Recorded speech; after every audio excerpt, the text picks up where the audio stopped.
السلام علیکم۔ ہمارا آج کا ٹاپک ہے اسرائیل فلسطین تنازع۔ اسرائیل فلسطین تنازع کی تاریخ 1948 میں اسرائیل کی ریاست کے قیام سے شروع ہوا۔ یہ تنازع 1920 سے عربوں اور یہودیوں کے درمیان لازمی فلسطین فرقہ وارانہ تشدد سے ہوا اور 1947-48 کی خانہ جنگی میں پورے پیمانے پر دشمنی میں پھوٹ پڑا۔ یہ تنازع آج تک مختلف سطحوں پر جاری ہے۔ فلسطین پر برطانوی مینڈیٹ کے خاتمے اور اسرائیل اعلان آزادی نے ایک مکمل جنگ 1948 کی عرب اسرائیل جنگ کو جنم دیا۔ یہ 14 مئی 1948 کے بعد شروع ہوئی۔ 15-16 مئی کو اردن، شام، مصر کی 4 فوجیں اور مداخلت کی جو برطانوی مینڈیٹ کا علاقہ تھا۔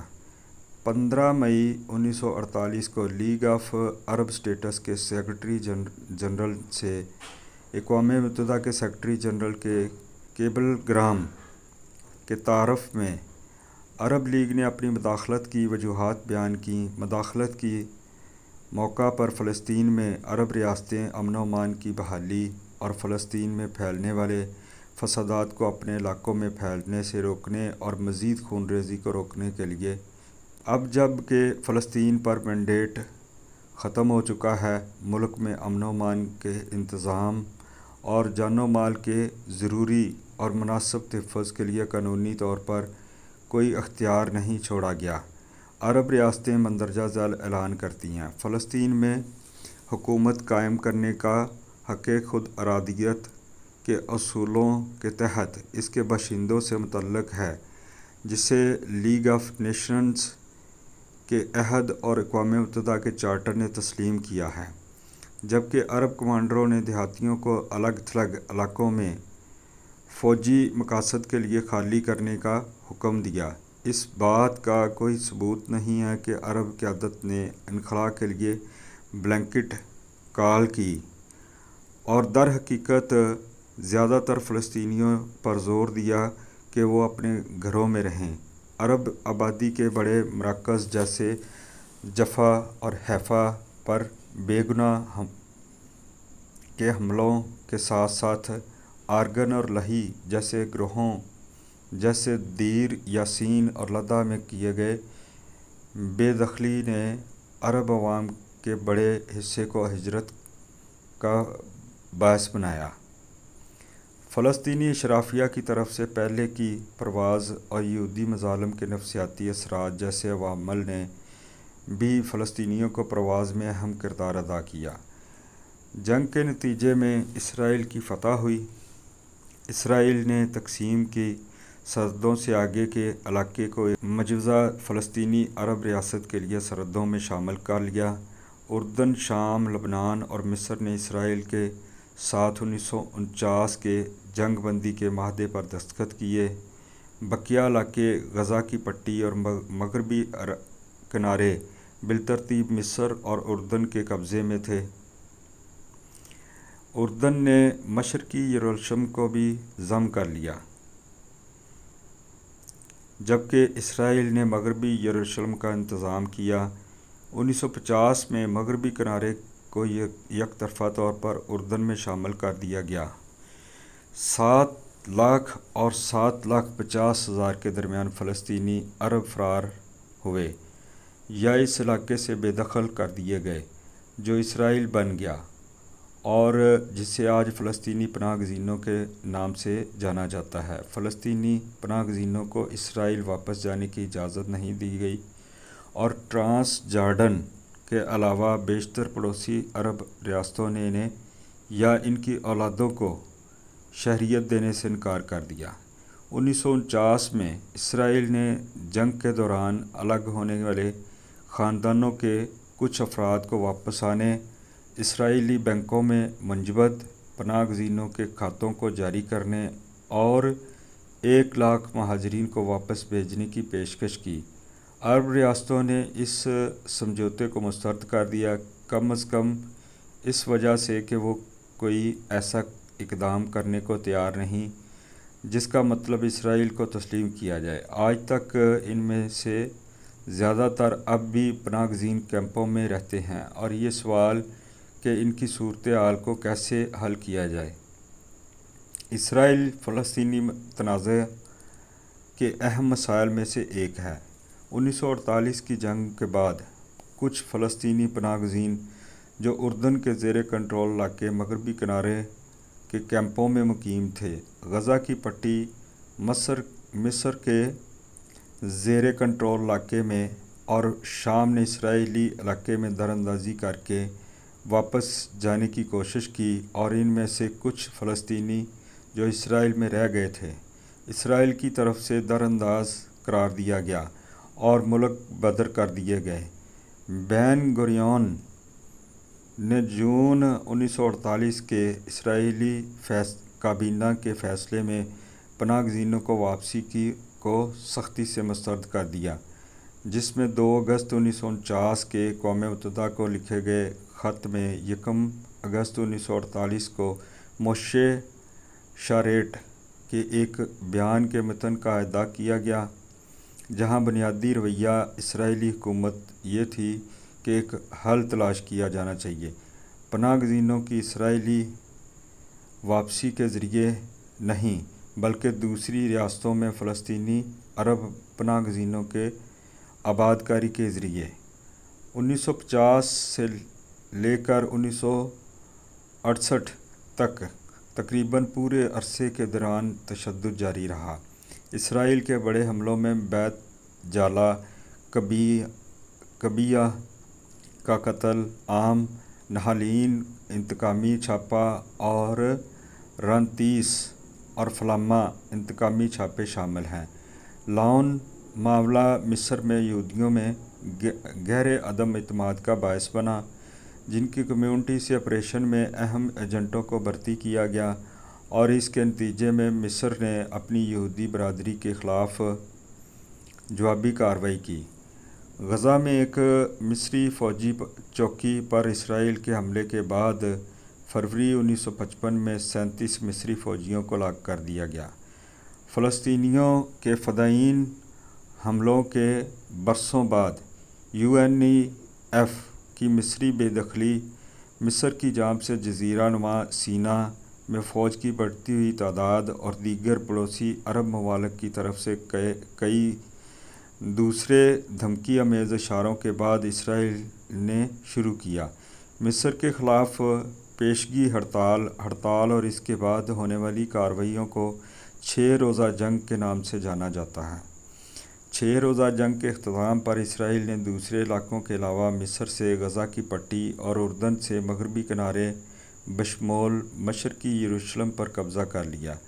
اسرائیل کے یروشلم پر قبضے کے فوراً بعد اسرائیل نے پورے یروشلم شہر پر خود مختاری کا دعویٰ کیا۔ اسرائیل کے دارالحکومت کے طور پر شہر کی حیثیت اور مغربی کنارے اور غزہ کی پٹی پر قبضے نے تنازع میں متنازع مسائل کا ایک نیا مجموعہ پیدا کیا۔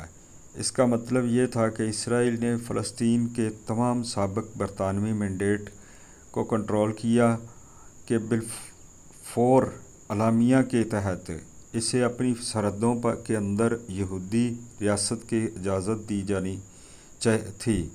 6 روزہ جنگ کے بعد اقوام متحدہ کی سلامتی کونسل نے فلسطینی پناہ گزینوں کے مسئلے کا حوالہ دیتے ہوئے پناہ گزینوں کے مسئلے کے منصفانہ تصفیے کے حصول کے لیے ضرورت کی ایک شق کے ساتھ ایک قرارداد جاری کی۔ اگست 1968 کے آخر میں عرب لیڈروں نے جنگ کے جواب میں خرطوم میں ملاقات کی، جس میں اسرائیل کے تئیں عربوں کے موقف پر تبادلہ خیال کیا گیا۔ انہوں نے اس بات پر اتفاق کیا کہ اسرائیل کی ریاست کے ساتھ کوئی تسلیم نہیں ہونا چاہیے، نہ ہی کوئی امن ہونا چاہیے اور نہ ہی کوئی بات چیت ہونی چاہیے، جسے 3 نمبر کہا جاتا ہے۔ فلسطینی فدائین کے سالوں کے حملوں کے بعد 1964 میں فلسطین لبریشن آرگنائزیشن PLO کا قیام عمل میں آیا۔ اس کا ہدف مسلح جدوجہد کے ذریعے فلسطین کی آزادی تھا اصل پی ایل او چارٹر میں 1948 کی جنگ سے پہلے برطانوی مینڈیٹ کی تمام سرحدوں کے اندر قائم فلسطینی ریاست کی خواہش کا اظہار کیا گیا تھا، یعنی ریاست اسرائیل کی موجودہ حدود، اور کہا گیا تھا کہ یہ ایک قومی فرض ہے فلسطین سے صہیونیوں کی موجودگی کا صفایا کرو۔ جولائی 1968 میں مسلح غیر ریاستی اداروں جیسے الفتح اور popular front for the liberation of فلسطین نے فلسطینی نیشنل کونسل کے اکثریتی ووٹ حاصل کیے اور 3 فروری 1969 کو قاہرہ میں فلسطینی نیشنل کونسل میں فلسطین کے رہنما الفتح یاسر عرفات پی ایل او کے چیئرمین منتخب ہوئے۔ اسرائیل کی دفاعی افواج نے انہیں اردن میں جلا وطن کر دیا۔ بلیک ستمبر کے بعد بڑی تعداد میں فلسطینیوں نے لبنان ہجرت کی اور وہاں پہلے سے موجود دسیوں ہزار فلسطینی پناہ گزینوں میں شامل ہو گئے۔ پی ایل او کی سرگرمیوں کا مرکز پھر لبنان منتقل ہو گیا۔ 1969 کے قاہرہ معاہدے نے فلسطینیوں کو ملک کے جنوب میں خود مختاری دی، جس سے علاقے پر فلسطینیوں کا کنٹرول بڑھ گیا۔ پی ایل او کے زیر کنٹرول علاقہ بین الاقوامی پریس اور مقامی لوگوں کے ذریعہ فتح لینڈ کے نام سے جانا جاتا ہے۔ پی ایل او نے جنوبی لبنان پر اپنے کنٹرول کا فائدہ اٹھاتے ہوئے گلیلی کے دیہات پر کاتیو شاہ راکٹ حملے کیے اور شمالی سرحد پر دہشت گردانہ حملوں کو انجام دیا۔ 15 مارچ 1972 کو اردن کے شاہ حسین نے یونائیٹڈ عرب کنگڈم کے لیے اپنے منصوبے کی نقاب کشائی کی، جو اردن کی ہاشمی سلطنت پر مشتمل ایک فیڈریشن اور مغربی کنارے کا ایک وفاقی ضلع ہوتا، جو پہلے اردن کے کنٹرول میں تھا۔ شاہ حسین کی تجویز کے مطابق ہر ریاست کی اپنی پارلیمنٹ ہوگی اور ایک بادشاہ کے تحت متحد ہوگی۔ حسین نے یو اے کے قیام کو اردن اور اسرائیل کے درمیان ایک معاہدے پر مشروط کیا، جس میں اسرائیل مشرقی یروشلم کا کنٹرول اردنی فلسطینی فیڈریشن کو دے گا تاکہ یہ فلسطینی عرب وفاقی ضلع کا دارالحکومت بن جائے۔ پی ایل او اور دیگر عرب ریاستوں کے جانب سے اس منصوبے کی شدید مخالفت کی اور اسرائیل کی جانب سے مشرقی یروشلم کے کنٹرول کو ایسی وفاق میں منتقل کرنے کے تصور کو مسترد کرنے کے بعد بالآخر اس منصوبے کو مسترد کر دیا گیا۔ 1974 میں پی ایل او نے 10 نکاتی پروگرام کو اپنایا، جس میں تمام فلسطینی سرزمین کی آزادی کو مکمل کرنے کے مقصد سے آزاد شدہ فلسطینی سرزمین کے ہر حصے پر ایک قومی اتھارٹی کے قیام کا مطالبہ کیا گیا۔ پروگرام کا مطلب یہ تھا کہ فلسطین کی آزادی جزوی ہو سکتی ہے، کم از کم کسی مرحلے پر، اور اگرچہ اس نے مسلح جدوجہد پر زور دیا، لیکن اس نے دیگر ذرائع کو خارج نہیں کیا۔ اس نے پی ایل او کو سفارتی ذرائع سے منسلک ہونے کی اجازت دی اور فلسطینی قیادت کی طرف سے مستقبل میں کیے جانے والے سمجھوتوں کے لیے توثیق فراہم کی۔ 1970 کی دہائی کے وسط میں گیش امونیم تحریک کی طرف سے مغربی کنارے اور غزہ کی پٹی میں چوکیاں قائم کرنے یا سابق یہودی علاقوں کو دوبارہ آباد کرنے کی بہت سی کوششیں کی گئیں۔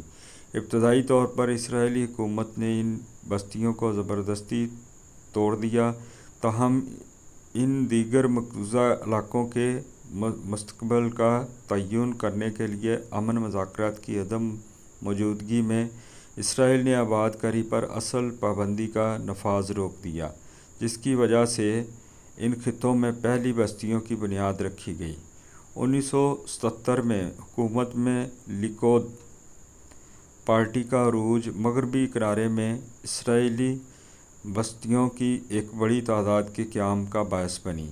آپریشن لطانی کے بعد بہت ساری سفارتی کوششیں کی گئیں، جنہوں نے اسرائیل لبنانی سرحد پر جنگ کو ختم کرنے کی کوشش کی، بشمول رونالڈ ریگن کے سفیر فلپ حبیب کی کوشش، جو 1981 کے موسم گرما میں دیرپا جنگ بندی کا بندوبست کرنے میں کامیاب ہوئے۔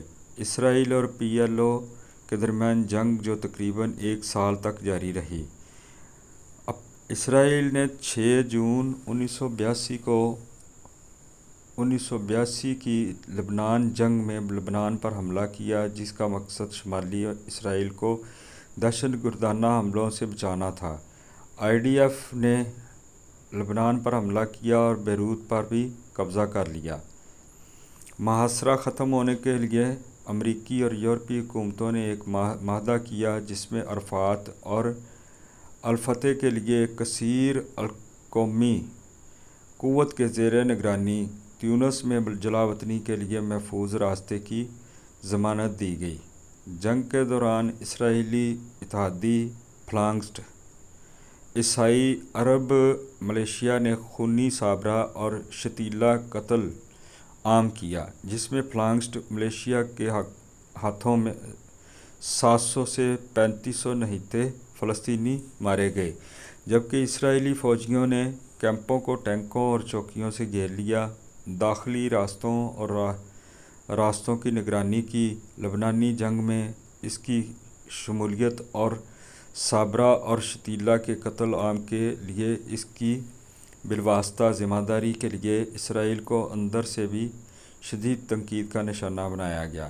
ایک اسرائیلی کمیشن آف انکوائری نے پایا کہ اسرائیلی فوجی اہلکار، جن میں وزیر دفاع اور مستقبل کے وزیر اعلیٰ ایریل شرون شامل ہیں، کئی بار اس بات سے آگاہ ہو چکے تھے کہ قتل عام جاری ہے اور اسے روکنے کے لیے سنجیدہ اقدامات نہیں کیے گئے، جس کی وجہ سے وہ اسرائیل کے وزیر دفاع کے عہدے سے مستعفی ہو گئے۔ جون 1985 میں اسرائیل نے لبنان سے اپنے زیادہ تر فوجیوں کو واپس بلا لیا۔ ایک بقایا اسرائیلی فورس اور ایک اسرائیلی حمایت یافتہ ملیشیا کو جنوبی لبنان میں ایک سیکیورٹی زون کے طور پر چھوڑ دیا۔ اسرائیلی محکمہ دفاع سے حاصل کردہ معلومات کے مطابق اسرائیل نے 1967 میں مغربی کنارے اور غزہ کی پٹی پر اسرائیل کے قبضے کے درمیان 27 سالوں کے دوران غزہ کی پٹی کے 1 لاکھ سے زیادہ باشندوں اور مغربی کنارے کے تقریباً 1,40,000 رہائشیوں کی رہائشی حیثیت منسوخ کر دی گئی، اور 1994 میں فلسطینی اتھارٹی کا قیام خفیہ طور پر کام کرتے ہوئے اسرائیلی حکومت نے ان فلسطینیوں کی رہائشی حیثیت کو منسوخ کر دیا، جنہوں نے ایک مدت سے زیادہ عرصے تک بیرون ملک تعلیم حاصل کی یا مقیم رہے، اور تنسیخوں نے تقریباً 1/4 فلسطینیوں اور ان کی اولادوں کو اسرائیل فلسطین واپس جانے سے روک دیا۔ اسرائیل اب مشرقی یروشلم کے فلسطینی باشندوں کے لیے اس طرح کی ریزیڈنسی رائٹ منسوخی کا طریقہ کار استعمال کر رہا ہے۔ پہلی فلسطینی انتفاضہ دسمبر 1987 میں شروع ہوئی۔ پہلی انتفاضہ کے دوران کل 1551 فلسطینی اور 422 اسرائیلی مارے گئے۔ 1987 میں احمد یاسین نے عبدالعزیز ارنتیسی کے ساتھ مل کر حماس کی بنیاد رکھی۔ اس کے بعد اسے حماس اسرائیل کے خلاف مسلح مزاحمت کہتی ہے، جس میں بنیادی طور پر اسرائیلی شہری آبادی کے خلاف دہشت گردانہ کارروائیاں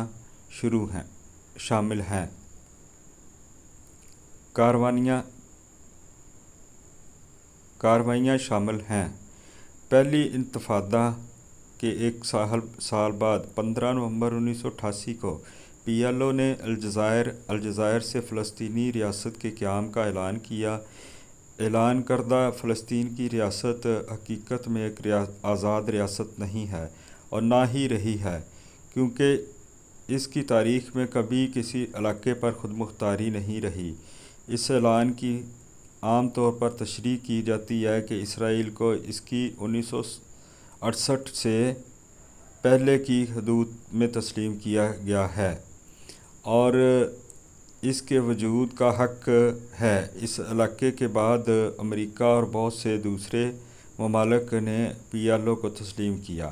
1991 کی خلیجی جنگ کے بعد خلیجی جنگ میں اتحادیوں کی فتح نے امن عمل کو آگے بڑھانے کا ایک نیا موقع کھولا۔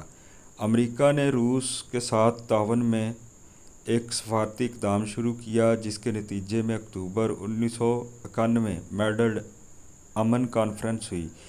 اس کانفرنس کی میزبانی اسپین کی حکومت نے کی اور امریکہ اور سوویت یونین نے تعاون کیا۔ میڈرڈ امن کانفرنس بین الاقوامی برادری کی جانب سے اسرائیل اور فلسطینیوں کے ساتھ ساتھ شام، لبنان اور اردن سمیت عرب ممالک کے درمیان مذاکرات کے ذریعے امن عمل شروع کرنے کی ابتدائی کوشش تھی۔ اسرائیلی اعتراضات کی وجہ سے فلسطینی ٹیم ابتدائی طور پر ایک مشترکہ فلسطینی اردن وفد کا حصہ تھی اور اس میں مغربی کنارے اور غزہ کے فلسطینیوں پر مشتمل تھا۔